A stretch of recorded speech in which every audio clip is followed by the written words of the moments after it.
नमस्कार, स्वागत है आपका। आप देख रहे हैं इंडिया बोल रहा है। मैं हूं आपके साथ विवेक शांडिल्य। क्या तेहरान ने एटम बम बना लिया है और क्या पूरी दुनिया एक ऐसे हालात और ऐसे खतरनाक मोड़ पर है जहां मिडिल ईस्ट में जंग अब सिर्फ सीमाओं तक सीमित नहीं है बल्कि परमाणु धमकियों तक पहुंच गई है। एक तरफ अमेरिका और इजराइल ईरान को लेकर सख्त रुख अपनाए हुए हैं तो दूसरी खबर यह भी है कि ईरान ने अपने परमाणु कार्यक्रम को क्लोजिंग के लेवल तक पहुंचा दिया, यानी कि एटम बम के लेवल तक पहुंचा दिया है। वो बहुत करीब थे एटम बम बनाने के, ये बात अमेरिका बार बार कह रहा था। लेकिन अंदर की खबर मैं आपको बताऊं, अनुमान यह लगाया जा रहा है कि खामेनेई के मौत के बाद ईरान ने न्यूक्लियर टेस्ट कर दिया है। और यह बहुत बड़ी खबर है, यह बहुत बड़ी ब्रेकिंग न्यूज है। दावा किया जा रहा है कि ईरान अब परमाणु बम हासिल कर चुका है और अगर हालात बिगड़े तो निशाना इजराइल हो सकते हैं, पाकिस्तान हो सकते हैं। चूंकि अमेरिका तक आईसीबीएम ईरान के पास अभी नहीं है, तो अमेरिका के जो अलाइज है, जो फ्रेंड्स हैं, वो चाहे मिडिल ईस्ट में हो, चाहे वो इजराइल हो, चाहे वो और भी कोई कंट्री हो, वो भी निशाने पर हो सकते हैं।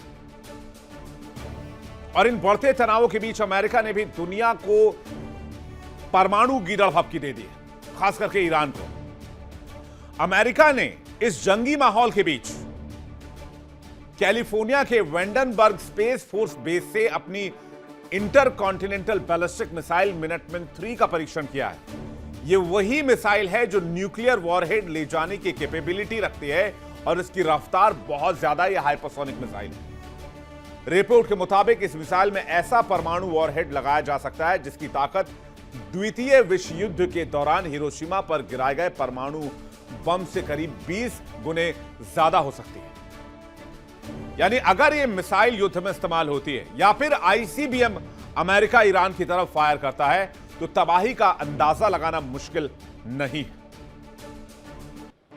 जब दुनिया पहले से ही परमाणु तनाव के दौर से गुजर रही है, ऐसे में ये दो बड़ी घटनाएं वैश्विक चिंता पैदा कर रही हैं। और सबसे बड़ा सवाल, अगर ईरान सच में परमाणु हथियार के करीब पहुंच चुका है तो क्या अमेरिका और इजराइल इसके बाद भी चुप बैठेंगे, और क्या उससे भी बड़ा सवाल ईरान चुप बैठेगा? और अगर ये चुप नहीं बैठे तो फिर इस परमाणु वॉर के नतीजे क्या होंगे? कुछ जानकारी बताते हैं कि खामेनेई ने पहले यह कह दिया था कि अगर उन्हें और उनके परिवार को, उनकी टीम को कुछ होता है तो बिना देर किए तेहरान परमाणु बम बना ले, क्योंकि फिर वहां से कोई यू टर्न नहीं रहेगा। और आज की तारीख में वो बात सच होती दिख रही है। तो तेहरान ने परमाणु परीक्षण किया है क्या? इस बात को लेकर क्या दावे, क्या फैक्ट्स हैं? और अमेरिका के मिनटमैन 3 आईसीबीएम के टेस्टिंग के क्या मायने हैं? और परमाणु वॉर को लेकर क्या स्पेकुलेशंस हैं और क्या अटकलें लगाई जा रही हैं? डिटेल बताएंगे। मिडिल ईस्ट की लड़ाई मिसाइल, ड्रोन के हथियारों से आगे बढ़ चुकी है। अब यह लड़ाई परमाणु हथियारों की ओर जाती नजर आ रही है। आशंका जताई जा रही है कि ईरान भी परमाणु हथियार तैयार कर चुका है और वो परमाणु हथियारों का इस्तेमाल कर सकता है, क्योंकि ईरान के पास खोने के लिए कुछ नहीं। उसके सुप्रीम लीडर मारे जा चुके हैं, बातचीत करने के लिए भी कोई नहीं बचा है। और इस खबर से अमेरिकी राष्ट्रपति ट्रंप और इजरायली पीएम नेतन्याहू का दिल दहल रहा है। नेतन्याहू और ट्रंप इससे डरे हुए हैं। मिडिल ईस्ट में अमेरिका हमला करके फंसा नजर आ रहा है। इजराइल और सऊदी अरब के दबाव में आकर अमेरिका ने हमला तो कर दिया, लेकिन अब उसे यह हमला भारी लग रहा है। अमेरिका इस हमले पर पछता रहा है। डोनाल्ड ट्रंप अमेरिका में भी घिरे हुए हैं और ट्रंप इस प्रेशर को कितना कैरी कर पाएंगे, ये बहुत बड़ा सवाल है। क्योंकि अभी के सिचुएशन में उन्हें समझ नहीं आ रहा है कि वो जाएं किधर, आगे कुआं और पीछे खाई है। वो अमेरिकियों की सुने या फिर इजरायली पीएम नेतन्याहू की सुने? अमेरिका ने इजराइल के साथ मिलकर ईरान पर हमला तो किया। हमले में खामेनेई को मार भी दिया गया। खामेनेई जब तक जिंदा थे तब तक बातचीत की उम्मीद थी, लेकिन अब बातचीत की उम्मीद भी लगभग खत्म हो चुकी है। आईआरजीसी ने क्लियर कर दिया अमेरिका के साथ कोई बातचीत नहीं होगी। आईआरजीसी ने कहा कि हम बातचीत के टेबल पर थे, हमारी बातचीत चल रही थी, लेकिन तभी अमेरिका ने धोखे से हमारी पीठ पर हमला किया। इसलिए अमेरिका से बातचीत का कोई सवाल नहीं उठता है। तो सबसे बड़ा सवाल यह कि जब बातचीत नहीं होगी तो जंग खत्म कैसे होगी? लगातार अमेरिकी सैन्य ठिकानों पर आईआरजीसी अटैक कर रहा है। ईरान मिसाइलें दाग रहा है, दबाव बना रहा है।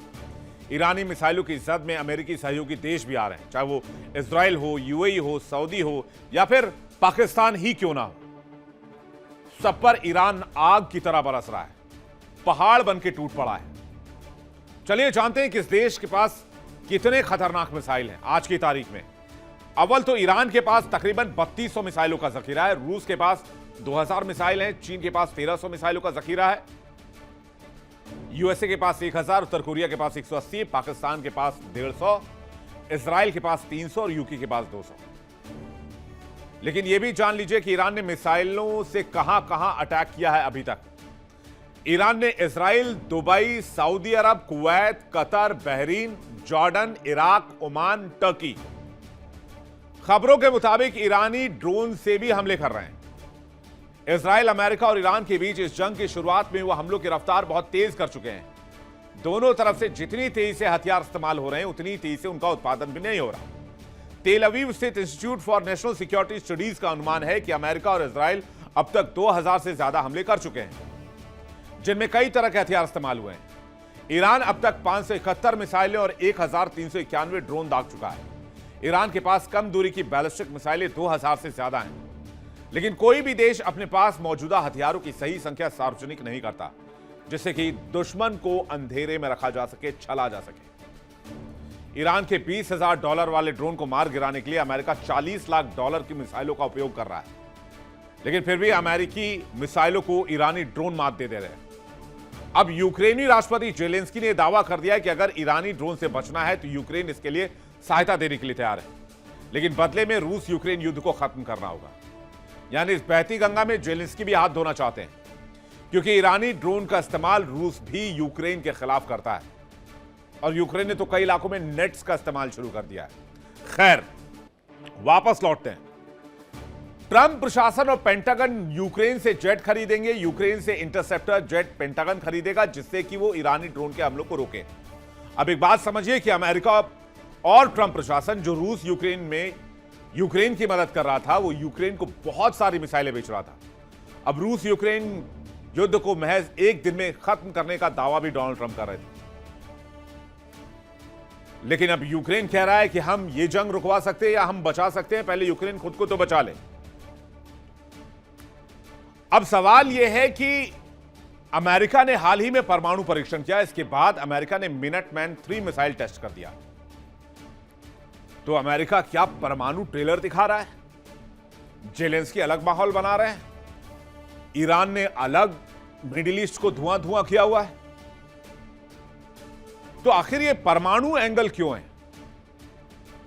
और क्या तेहरान के पास परमाणु बम तैयार हो गया है?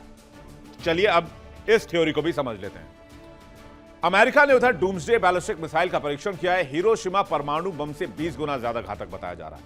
मिनटमैन 3 मिसाइल अमेरिका की सबसे पुरानी आईसीबीएम है। सॉलिड फ्यूल टेक्नोलॉजी से तुरंत लॉन्च की क्षमता है, एक साथ कई टारगेट पर न्यूक्लियर वॉरहेड ले जाने में सक्षम है, 13,000 किलोमीटर से ज्यादा तक दूरी तक मारक क्षमता है।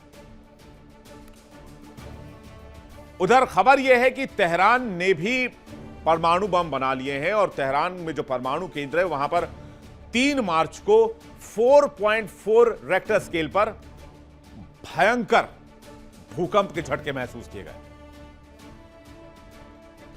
तो क्या तेहरान ने न्यूक्लियर टेस्ट कर दिया था? इधर अमेरिका की आर्मी में भी बगावत है। वहां के यूएस मरीन्स कह रहे हैं कि हम इजराइल का युद्ध क्यों लड़े। अमेरिका की एंट्री को लेकर बहुत बवाल है। एक मीटिंग में एक अधिकारी ने ट्रंप प्रशासन को गलत बताया, मरीन ने, यूएस मरीन ने, और कहा कि इजराइल की लड़ाई में अमेरिका बेवजह कूद रहा है, अपने बच्चों को, अपने बेटे बेटियों को युद्ध में मरने के लिए भेज रहा है। लेकिन विरोध करने पर उस यूएस मरीन के साथ क्या हुआ, चलिए आपको वीडियो दिखाते हैं। America does not want to fight this war for Israel. Come on, let's go. America does not want to send its sons and daughters to war for Israel. Your inability to name that shows your invention as leaders. Alex, this is Wrong. And nobody wants to fight for Israel. US marines ये कह रहे हैं कि Israel की लड़ाई में America क्यों जा रहा है। वो अमेरिका की लड़ाई नहीं है, वो इजराइल की लड़ाई है। ईरान के साथ संघर्ष में ट्रंप प्रशासन के कूदने पर विरोध हो रहा है। इस बीच रूस की तरफ से बड़ा बयान आया है। रूस ने कहा है कि अभी तक ईरान ने सैन्य मदद नहीं मांगी है। अगर ईरान सैन्य मदद मांगता है तो रूस ईरान को हेल्प करेगा, क्योंकि रूस और ईरान एक करीबी दोस्त हैं। तो क्या मिडिल ईस्ट में वर्ल्ड वॉर की मेज सजाई जा रही है और क्या ये जंग परमाणु युद्ध में बदलने वाला है? इसी खबर पर आज चर्चा करेंगे। मेहमानों का एक बड़ा पैनल इस वक्त हमारे साथ जुड़ रहा है। हमारे साथ इस वक्त ग्रुप कैप्टन यूके देवनाथ जुड़ रहे हैं, डिफेंस एक्सपर्ट हैं। बहुत स्वागत है सर आपका। विंग कमांडर आलोक सहाय इस वक्त हमारे साथ जुड़ रहे हैं, बहुत स्वागत है सर आपका। कर्नल जयेश सोढ़ी हमारे साथ जुड़ रहे हैं, डिफेंस एक्सपर्ट है, बहुत स्वागत है आपका। अरविंद सिंह तिजावत हमारे साथ जुड़ रहे हैं, विदेश मामलों के जानकार है। अरविंद सिंह जी, आपका भी बहुत बहुत स्वागत है। देखिए इंडिया डेली 24/7 अब आपकी स्मार्ट टीवी पर। इंडिया डेली मौजूद है सभी डिजिटल प्लेटफॉर्म पर लाइव और लगातार। इंडिया डेली 24/7 हर दिन राष्ट्र को समर्पित।